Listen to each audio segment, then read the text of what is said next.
En primera plana, Carlos Herranz. Bienvenidos en Primera Plana de RFI y de France 24. Hoy iniciamos la octava temporada del programa, un análisis monográfico de un asunto de la actualidad internacional pasado por la mirada de corresponsales de prensa, de expertos y de analistas. En nuestros propósitos de este año, seguir con los conflictos con Gaza, con Ucrania y con la llamada diplomacia de Trump, con los procesos que trae el calendario electoral en América Latina y también acercarnos a las preocupaciones de los jóvenes.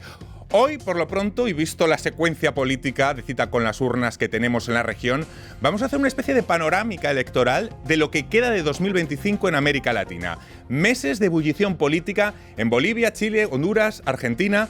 Vamos a aportar todas las claves posibles del mapa electoral en esta mesa y ya les presento a nuestros invitados. Henry Hernández Baiter es docente e investigador en la Universidad de Lille. Bienvenido. Muchas gracias, Carlos, por esta invitación. Nos acompaña también Diego Velázquez Luna, investigador en Ciencias Sociales de la Escuela de Altos Estudios de Ciencias Sociales. Bienvenido. ¿Qué tal, Carlos? Un gusto estar acá. Y nos acompaña también Pierre Lebré, politólogo de la Universidad de Chile. Diego Portales, bienvenido. Muchísimas gracias. Calendario electoral al rojo vivo en los últimos meses de 2025. Hoy nuestro asunto en Primera Plana. Comenzamos. Bueno, de las pocas cosas que ya sabemos seguro del calendario electoral que nos resta de 2025 en América Latina es que Bolivia dará carpetazo al MAS, al Movimiento al Socialismo, para elegir entre dos candidatos de derecha el próximo 19 de octubre en la segunda vuelta de las elecciones. Será el momento de preguntarse si es evidente o no que hay una corriente conservadora en la región. Uno de los baluartes de ese cambio es sin duda el ultra Milei. Argentina pondrá nota a sus primeros 2 años de gobierno en las legislativas de octubre, una especie de comicios de medio término.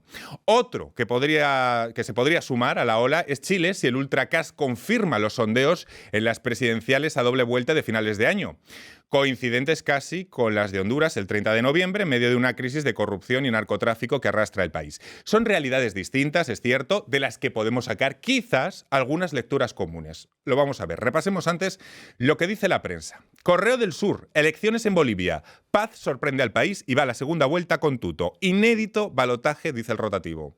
Clarín, en Argentina, Milei dice que la oposición está desesperada porque en octubre, en las legislativas, su partido va a arrasar. Este editorial del País llama a proteger las elecciones en Honduras por las serias dificultades que presenta, según el Consejo Nacional Electoral, y de ahí la importancia de observadores internacionales.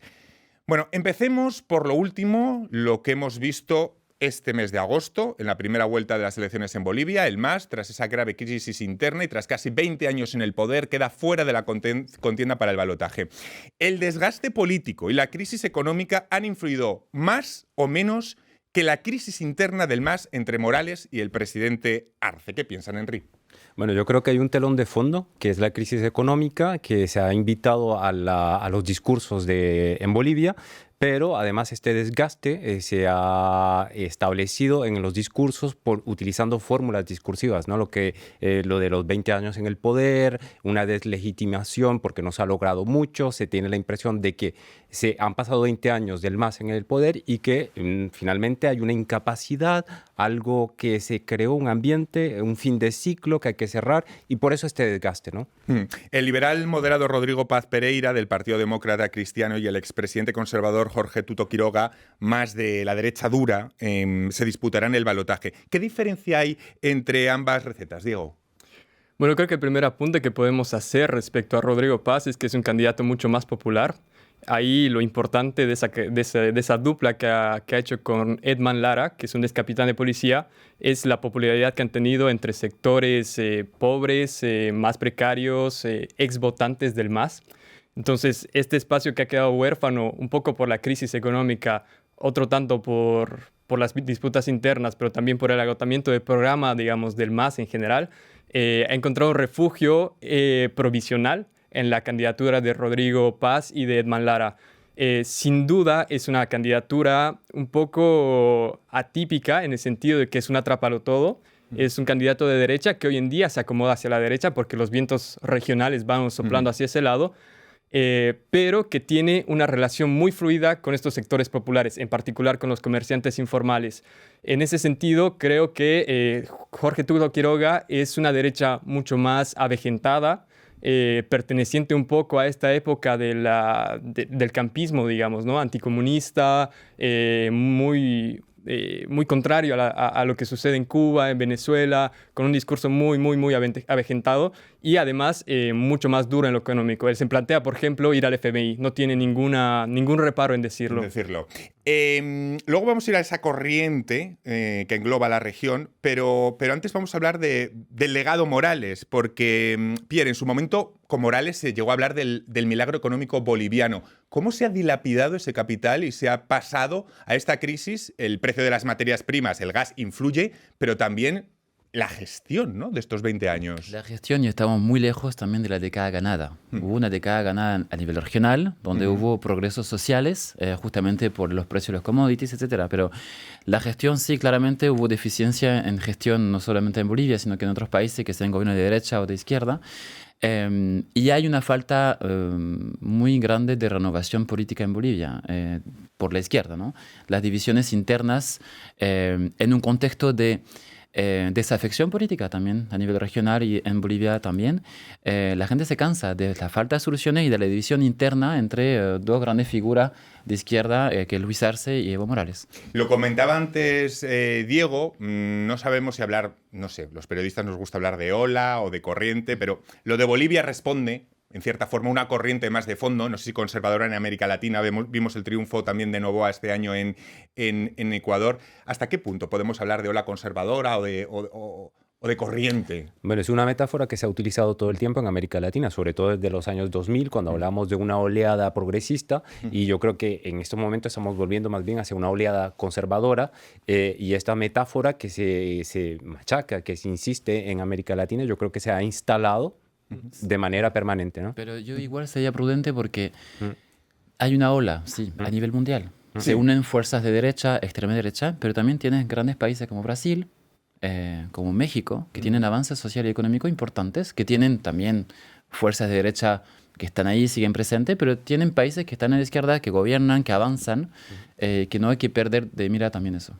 Es cierto que son victorias eventuales de candidatos de derecha. Y bueno, Pablo Stefanoni, por ejemplo, comentaba en algún espacio que si es que nosotros nos adentramos en los grupos de extrema derecha, quienes van perdiendo dentro de esos círculos es la extrema derecha, es decir, hay como una dictadura woke, de izquierda, progresista. Entonces yo creo que yo relativizaría un poco, digamos, esta hegemonía política de la derecha, que no es nada parecida a lo que, por ejemplo, ha sucedido en los inicios de los años 2000 con los gobiernos progresistas. Claro. Hay un poema, una frase de José Miguel Valente que creo que expresa muy bien lo que ha sucedido en Bolivia, pero también la situación de las izquierdas regionales, y dice: lo peor es creer que se tiene razón porque se ha tenido.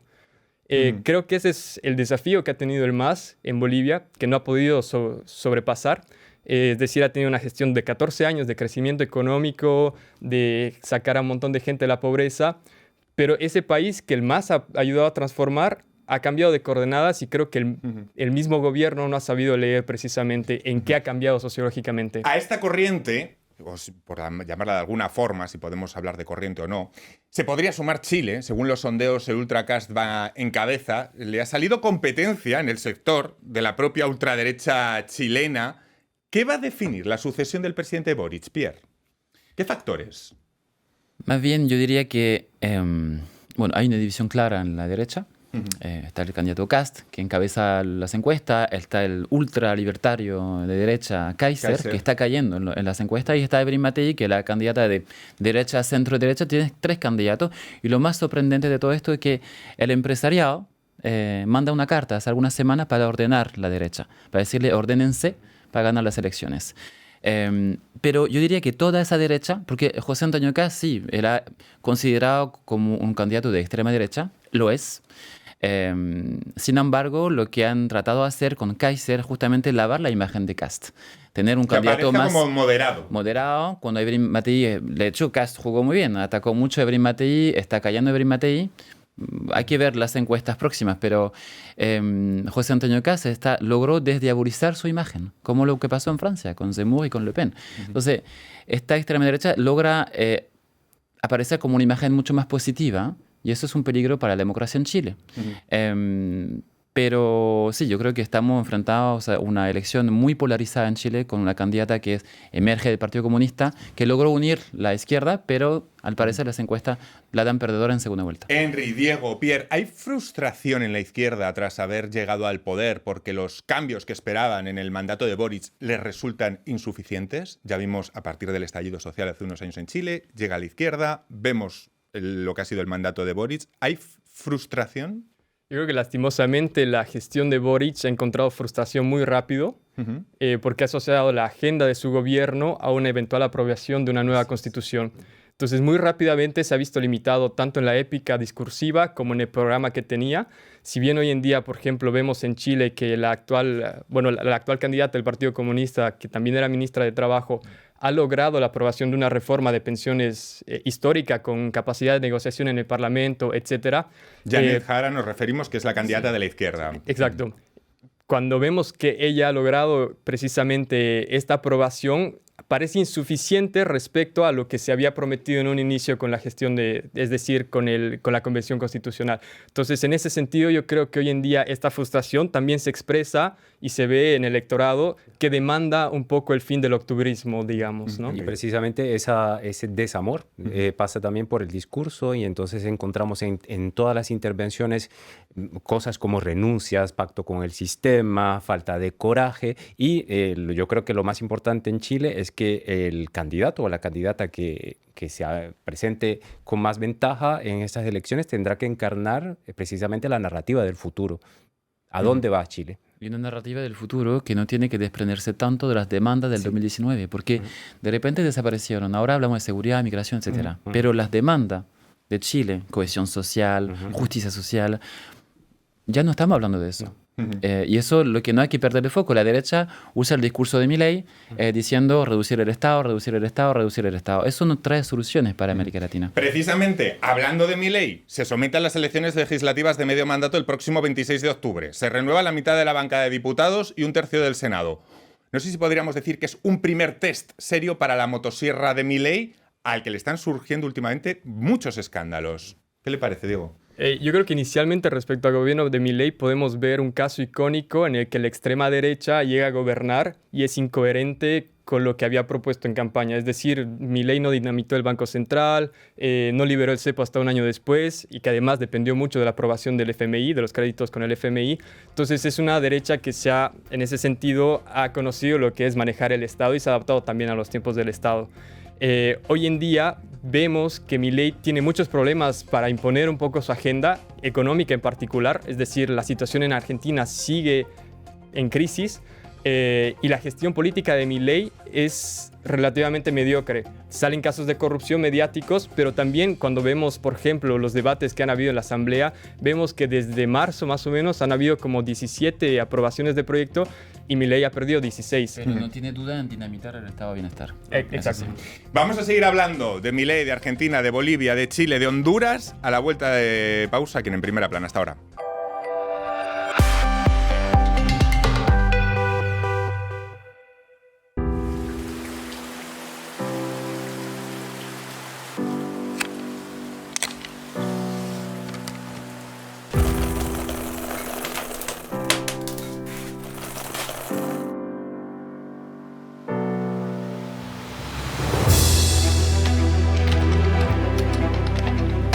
Creando una historia que salga desde el Il faut créer corazón une histoire qui sort du cœur y conectándome con la tristeza que pude et me esa connecter historia. avec la tristesse de la montagne.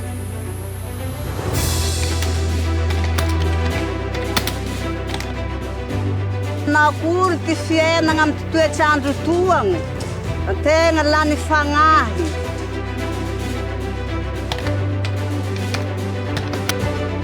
Ahora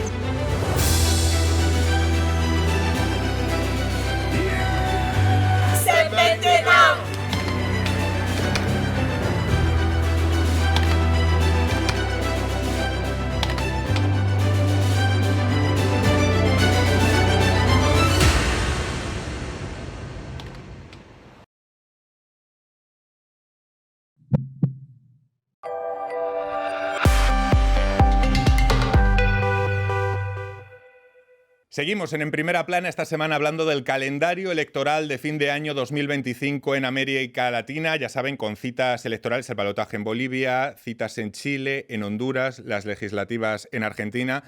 Lo hacemos con dos investigadores, Henry Hernández, Diego Velázquez y el politólogo Pierre Lebegué en esta mesa.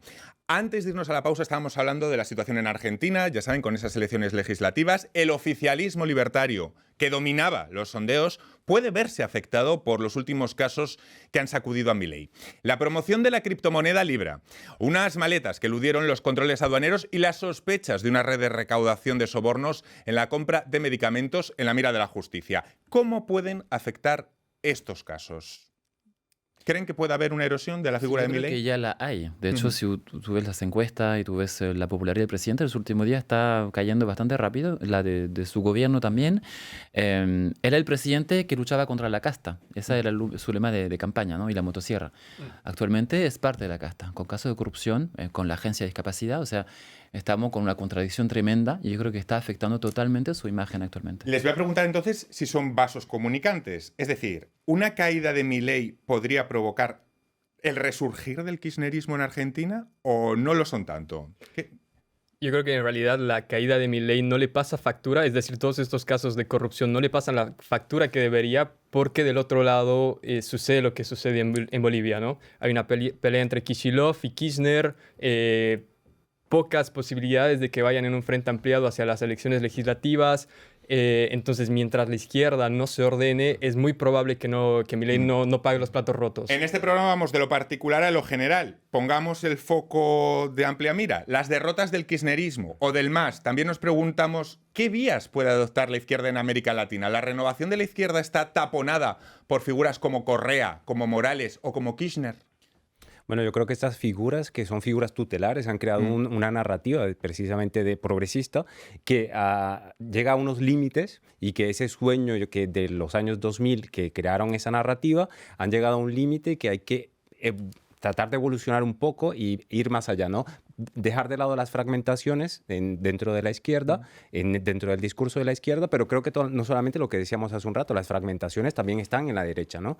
Entonces, esas fragmentaciones impiden precisamente y a salir de ese discurso, de esa narrativa progresista de los años 2000 para ir a una nueva narrativa. Pero les pregunto si el tapón de esas grandes figuras es demasiado pesado en la izquierda. La verdad que en Brasil lo tenemos demostrado. Menos mal que Lula estuvo ahí, o sea, para evitar una opinión personal, pero para enfrentar el bolsonarismo y una amenaza a la democracia. Porque cuando uno ve a Trump, Bolsonaro y otros como Milei, son una amenaza a la democracia. Y la izquierda tiene que entender que su rol es defender la democracia.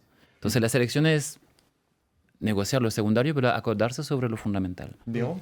Es cierto que sí es un peso. Yo sí creo que ciertas figuras como Maduro, Ortega, que hacen parte un poco de esta izquierda de los años 2000, son un peso para... Bueno, eso sería todavía más extremo, ¿no? Claro, que son un peso para la regeneración un poco de la izquierda, pero creo que más sintomático es la falta de la izquierda de captar las nuevas coordenadas y nuevas necesidades de la sociedad. Hoy en día vemos, y Bolivia es el ejemplo perfecto, pero también lo fue Argentina, que los sectores populares no dudan en optar a opciones conservadoras. Entonces, ahí hay un germen, lo vemos también en Brasil con las iglesias evangélicas, lo vemos en Bolivia con los comerciantes populares, lo vimos en Argentina con gente que vive en las periferias. Entonces, ahí yo creo que la izquierda tiene un desafío en volver a regenerar un programa, empezar un programa hacia adelante. Me interesa que tratemos el otro país que no hemos tratado, que tiene también elecciones, Honduras, y si el efecto de lo que llaman la buquelización como efecto se puede dar o puede expandirse. Los hondureños elegirán el 30 de noviembre al próximo presidente y a sus representantes en el Congreso Nacional. Hay muchas dudas sobre el proceso y la necesidad de observadores, la corrupción y la persistente violencia que afecta al país centroamericano, y que se ceba contra ambientalistas, activistas y periodistas son sin duda dos retos para el futuro del país. La impunidad, tanto frente a los homicidios como frente a las lacras como a la corrupción, claro, es el gran asunto a resolver y Centroamérica es particular en esto. ¿Cómo atajarlo? Yo creo que una de las palabras claves de estas elecciones, sobre todo en Honduras y en algunos otros países en América Latina, es la seguridad. Precisamente la seguridad se ha impuesto como la barrera para que la izquierda continúe en el poder y para que llegue un gobierno más de derecha que imponga esta idea de seguridad, de evitar esos problemas, esas lacras, esas violencias internas en cada país, ¿no? Y lleva precisamente a un discurso un poco más extremo, que es el discurso de la buquelianización de... Sí. Lo preocupante es que cuando uno ve las campañas de derecha y de extrema derecha, que es una sola, al menos en Chile, porque siempre fueron asociadas a la programación económica de la dictadura de Pinochet, nunca se desprenden de eso. Pero es que defienden menos Estado. Pero para enfrentar la seguridad y la inseguridad social, necesitamos un Estado fuerte para enfrentar y planificar esto. Y no solamente esos temas, cambio climático, etcétera. Estamos alejándonos de problemáticas comunes donde necesitamos un Estado fuerte en la región. ¿Hay una tendencia al autoritarismo en tiempos de incertidumbre, dirían ustedes? Algo que a lo mejor se puede ver en un contexto también más global, no solo de América Latina. Yo creo que en contextos destituyentes como ahora hay una tendencia a buscar líderes que den claridades y eso la derecha lo ha entendido muy bien. Sí. Es decir, ofrece todo lo que quiere escuchar, digamos, el pueblo. Pero creo que precisamente también en eso están sus límites. Digo, no es una adhesión ideológica de estos sectores mayoritarios, sino una adhesión estratégica. Y bueno, para retomar particularmente al caso de Honduras, creo que lo preocupante y el nivel de desinstitucionalización que estamos viendo tiene que ver, se expresa sobre todo en la duda sobre la integridad de las elecciones y que creo que ahí es donde todos los actores en común tienen que hacer un esfuerzo, porque lo hemos visto en Bolivia el 2019, cuando se instala este germen de fraude, de que las elecciones no van a ser limpias, los costos después son muy graves y pueden llegar a ser vidas humanas. No sé si dirían que la seguridad se ha convertido en el criterio número 1 de los votantes en la región. Sí, yo creo que podríamos decir eso. El tema también es que tenemos una concentración de medios de comunicación. Hay un problema de seguridad, lo hay. Sí. Pero tenemos una concentración de medios que genera más miedo. Estamos en una época de miedos, ¿no? Y eso la derecha lo entendió y lo logra cultivar muy bien. Pero yo creo que los pueblos de América Latina también piensan en seguir teniendo mejor educación, mejor salud. Son problemáticas que siguen existiendo. El problema es que ya no hablamos de seguridad social. Estamos retomando muchas cosas, como por ejemplo en Colombia cuando Álvaro Uribe Vélez hablaba de seguridad democrática, ¿no? Y la seguridad democrática era simplemente la guerra contra la violencia y no hablábamos nunca de una seguridad social. Y yo creo que esa idea de seguridad social desapareció del panorama latinoamericano. Por cierto, ¿cómo influye el contexto internacional en estos procesos? Por ejemplo, la figura de Trump, la cuestión migratoria o incluso los discursos sobre la guerra en Gaza. ¿Se habla de Gaza en estos procesos electorales o no lo podemos comparar con lo que está pasando en Europa? Yo creo que lastimosamente, y lo hemos visto en la campaña en Bolivia, la mención a lo que está sucediendo en Gaza, que es mínima. Que personalmente considero desastrosa, es mínima. No hace parte de la agenda en común, pero creo que también explica un poco el peso que tiene América Latina como región en temas globales. Es decir, si es que no se lo menciona, tampoco es también por las limitaciones que tenemos como región para proponernos agendas que sean a escala mundial. Creo que eso es lo sintomático en particular. En cuanto a Trump, creo que básicamente lo que está haciendo es desordenar la región, planteando nuevas prioridades, no solamente en América Latina, sino en todo el mundo. Entonces, a partir de lo que haga Trump es que se va reacomodando un poco la región y lo hemos visto con Milei, lo estamos viendo con Kast, lo hemos visto con Bolsonaro.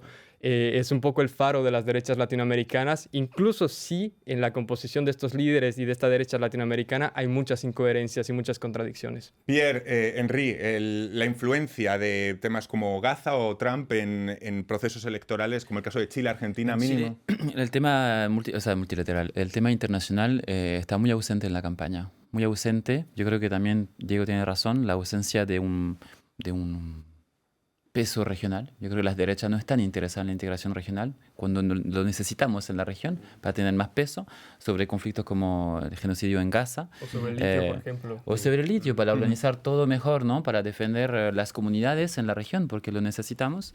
Sí, hay mucha ausencia de los temas internacionales y es muy preocupante porque responde también a la estrategia de la derecha, extrema derecha, es decir, más división, menos cooperación, en el mundo. Les quiero preguntar también por los jóvenes. ¿Los jóvenes de América Latina se sienten identificados en estos procesos? Es decir, ¿se habla de sus problemas, del acceso a la vivienda, de los problemas de salud mental, de la ecología en estas campañas? Henry. Yo creo que sigue habiendo una división entre el discurso de la calle y el discurso institucional, ¿no? Y el discurso de los jóvenes se ha alejado completamente de la agenda institucional. Pues en el caso de Colombia particularmente se ve muy poco, ¿no? Creo que en otros países, como en Chile también, el discurso de la calle sigue siendo lejano de las instituciones, ¿no? Pierre, Diego, los jóvenes, los temas que afectan directamente, el acceso al el precio de la vivienda, los problemas de salud mental, la ecología. ¿Se está hablando de esto en las campañas o está completamente... ¿Le pasa lo mismo que lo que hablamos del contexto internacional de Gaza y de Trump no está ahí? No, es evidente que está ausente, pero yo creo que también, digamos, la categoría joven abarca muchas cosas que pueden ser contradictorias, en el sentido de que los jóvenes también están atravesados por temas económicos, de clase, y a partir de esto también podemos ver que, por ejemplo, cómo se posicionan las élites de los jóvenes, por ejemplo, que tienen más interés sobre lo que sucede en el medio ambiente. Entonces, es un discurso que todavía no llega, digamos, a los espacios populares de gente que vive en las periferias de las ciudades, porque no es una cuestión presente. Es decir, sucede que todavía hay cuestiones que resolver en el sentido socioeconómicas. Si la gente está preocupada, como lo que sucedía un poco acá en Francia el 2019, ¿no? Esta famosa frase de hay gente que está pensando en el fin del mundo y estoy pensando en llegar a fin de mes. Exacto. Y esto es un poco sintomático de lo que sucede también en la juventud en América Latina, que tampoco puede elevar estos problemas de forma unísona al sistema político. Pero lo que es cierto es que sí hay una erosión del sistema de intermediación. Los partidos políticos ya no escuchan, no captan esto. Hay una desafección. Hay una desafección clara que no está resuelta en América Latina. Y en Chile, yo diría que, primero, la juventud no es una sola, es múltiple.